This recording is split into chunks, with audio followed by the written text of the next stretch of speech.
Hey, coucou tout le monde, me revoilà pour une nouvelle recette légère et gourmande. Alors bienvenue en cuisine avec Brigitte. Et ouais, bienvenue sur ma chaîne YouTube où je te propose toujours des recettes légères et gourmandes. De quoi te régaler sans aucune culpabilité. Si tu es nouvelle sur cette chaîne, surtout n'hésite pas à t'abonner et à activer la petite cloche pour être informé dès que je mets une nouvelle recette. Voilà. Bon, aujourd'hui j'ai envie de manger de la flamencuche. Oui, vous connaissez ces fameuses tartes alsaciennes, là.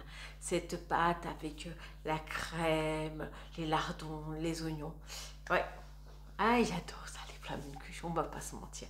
On va en faire une version légère. En plus, on va se faire la pâte à flamencuche avec un petit suisse à 0%, comme ça, et on mettra à la place de la crème, et ben on va se mettre tout simplement du fromage blanc à 0% qu'on va assaisonner. On y mettra des allumettes de bacon à la place des lardons.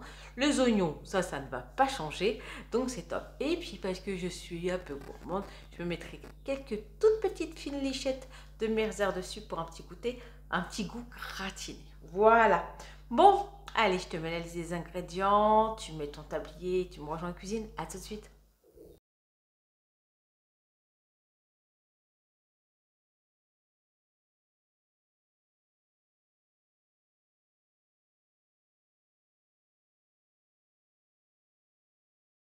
Dans un premier temps, tu as tes 40 g de farine. Tu prends ton petit suisse à 0% et tu vas pouvoir préparer comme ça ta boule de pâte. Alors, cette pâte-là, tu peux l'utiliser de différentes façons. Là, je vais la cuire au four. Mais si tu la cuis à la poêle après l'avoir étalée, tu peux l'utiliser un peu comme une faritas aussi, tout simplement. Tu vas voir, elle gonfle un peu à la cuisson. Bon, le petit suisse est dedans et maintenant, on va faire notre pâte. Voilà. Donc, ça va être une pâte très légère. Donc, je répète, 40 g de farine et un petit suisse à 0%. Voilà. On malaxe et on va obtenir une pâte assez rapidement, tu vas voir. Hop. J'essaye que vous puissiez bien voir à la vidéo. Voilà, cette pâte-là peut te servir de base. Là, je fais une flamencuche, mais ça peut te servir de base pour une pizza. Ça peut te servir de base pour, voilà, comme je te disais tout à l'heure, pour te faire comme une sorte de faritas si tu as envie de te faire des wraps. Voilà. Donc là, la pâte, elle commence à prendre allure. Voilà. On récupère tout. C'est le problème quand on fait des petites quantités de pâte, c'est qu'on a intérêt à tout récupérer. Ça serait dommage qu'on en perde. Voilà. Tu vois, j'ai une belle petite boule de pâte. Je garde la farine qui est au fond pour pouvoir m'aider tout à l'heure quand je vais l'étaler. Voilà. Hop.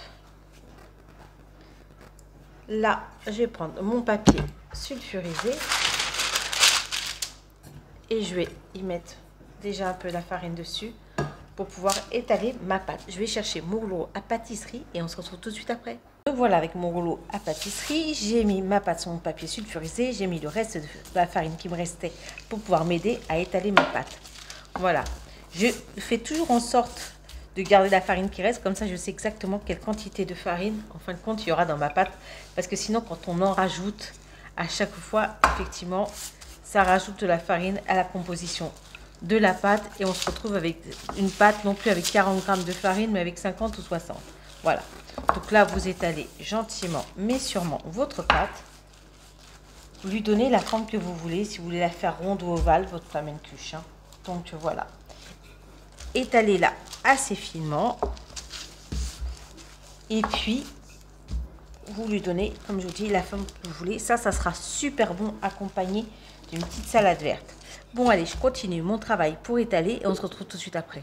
Voilà, moi j'ai fini d'étaler ma pâte. Alors, je prends un moule, mais vous pouvez très bien laisser votre pâte comme ça sur la feuille. Moi, c'est juste que j'aime bien lui donner une forme de barquette, en fait.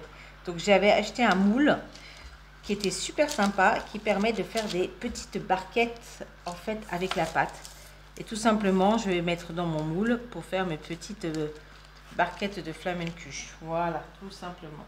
Et une fois que c'est dans le moule, j'étale un peu ma pâte. Encore plus pour pouvoir y mettre ma garniture. On se retrouve tout de suite après une fois que j'ai tout fini. Là, j'ai rempli tout mon moule, vous voyez, avec ma pâte. Comme quoi, ça en fait quand même pas mal. Et maintenant, je vais émincer très finement un oignon. Voilà, cet oignon-là, je vais pouvoir le faire revenir ensuite avec mes allumettes de bacon maigres. Je vais pouvoir les faire revenir dans une poêle anti-adhésive sans matière grasse. Mais voyez, il faut vraiment que votre oignon soit extrêmement fin. Voilà. Allez, j'émince tout ça, j'arrête de pleurer à cause de l'oignon et on se retrouve tout de suite après. Voilà, mes allumettes de bacon et mon oignon sont bien revenus. Maintenant, je prends mon fromage blanc. Je vais en prendre que la moitié du fromage blanc. Je vais prendre vraiment la moitié du pot. Voilà. Ça fait à peu près 2 belles cuillères à café de fromage blanc. Je vais y rajouter un tout petit peu de moutarde. Ça, c'est pour le goût. Voilà, mais si vous n'aimez pas, ne mettez pas. J'en mets vraiment une nichette pour ma part. Voilà. Et bien sûr, on va saler et poivrer. Alors, toujours pareil, selon votre goût, si vous aimez que ça soit relevé ou pas. Voilà. On va saler, mais pas trop à cause des allumettes de bacon. Voilà. On va mélanger notre petite crème. Voilà. On prend notre petite barquette et on va y mettre vraiment sur le fond, y étaler un peu notre crème. Voilà, tout simplement. On va étaler ça sur chacune de nos pâtes et je vous retrouve tout de suite après. Bien étaler la crème partout au fond. Je vais y mettre maintenant mes petites allumettes de bacon et mes oignons. Je vais les répartir partout. Ce que je fais là, c'est que j'ai commencé à préchauffer mon four à 220 degrés en chaleur tournante pour que mon four soit bien chaud quand je vais enfourner mes mini flamencuches. Voilà. Donc ça, comme je vous disais, avec une salade verte, autant vous dire que vous allez être bien. Là, je n'ai pas mis de ciboulette dans la crème, mais vous pouvez en mettre, c'est super bon aussi. Hein. N'hésitez pas à mettre de la ciboulette, ouais, comme je vous dis, dans la crème. Ou si vous aimez la noix de muscade, de mettre un peu de noix de muscade. Faites-vous plaisir, mettez vraiment ce que vous voulez.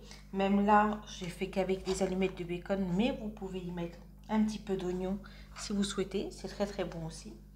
Et puis l'avantage là, c'est que si vous reste des allumettes de bacon et des oignons, comme c'est mon cas, et ben je ne me casse pas la tête, je les garde, je les mettrai tout simplement dans ma salade verte qui va accompagner. Voilà. Vous voyez, il me reste un peu, comme ça ira dans ma salade verte. Bon, là, j'ai mes 10 grammes de merzer. J'ai retiré la croûte. Je vais couper des tout petits morceaux de merzer. Voilà, c'est histoire d'avoir un petit fromage fondant sur le dessus. Et je répartis ça vraiment sur toutes mes petites barquettes de flamencuche. Vous voyez, ça fait pas énorme. 10 grammes de merzer, ça fait 20 calories. Donc voilà, c'est juste histoire d'apporter un autre petit goût de la gourmandise. Si plutôt que de mettre du fromage blanc avec de la moutarde, parce que ça ne vous enchante pas et que vous n'avez pas envie de mettre le merzer, vous pouvez alors à ce moment-là mettre de la concoyote directement au fond de vos flamencuches. Ça risque de couler un peu plus, de moins bien se tenir, mais au niveau goût, ça devrait être pas mal. Voilà, tout simplement. Alors, on répartit bien notre merzer de partout. 10 grammes, ça fait pas beaucoup, donc il faut y aller et faire des petits morceaux partout. Voilà. Et puis, on va aller enfourner nos petites barquettes. Et on se retrouve à la sortie du four. À tout de suite. Voilà, elles ont cuit pour moi 12 minutes à 220 et je les ai laissées ensuite refroidir un peu dans le four. Regardez-moi ça. Elles sont magnifiques ces petites barquettes. Alors là, comme vous avez vu, moi j'avais pris le parti de les faire dans un moule, mais vous pouvez, comme je vous disais, les faire sur le papier sulfurisé et dans la forme que vous le souhaitez. Voilà, je récupère les derniers petits lardons qui sont tombés. Comme je vous avais dit, les lardons qui me restaient, je les ai rajoutés dans ma salade. Et alors là, j'ai une assiette. Regardez-moi ça. Et oui, je vais me régaler. Allez, on se retrouve pour la conclusion. Il y en a une qui ne va pas s'ennuyer à midi, hein. C'est moi. Oh, il y a un petit bout de salade qui dépasse. Bon, vous avez vu ça? La gourmandise n'est pas un vilain défaut quand on a une belle assiette comme ça, qui est tout à fait raisonnable. Hein. Et puis la flamencuche, c'est trop bon. Allez, je sais que ça vous avait manqué que je goûte. Alors là, je vais goûter une petite flamencuche en direct.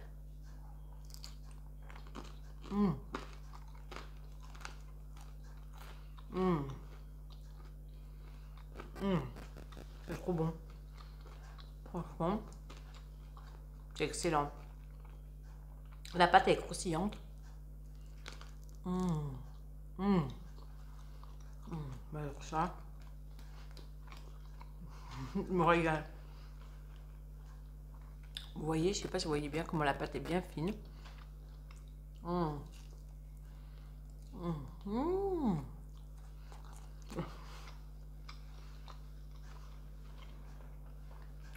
vais finir celle-ci, promis.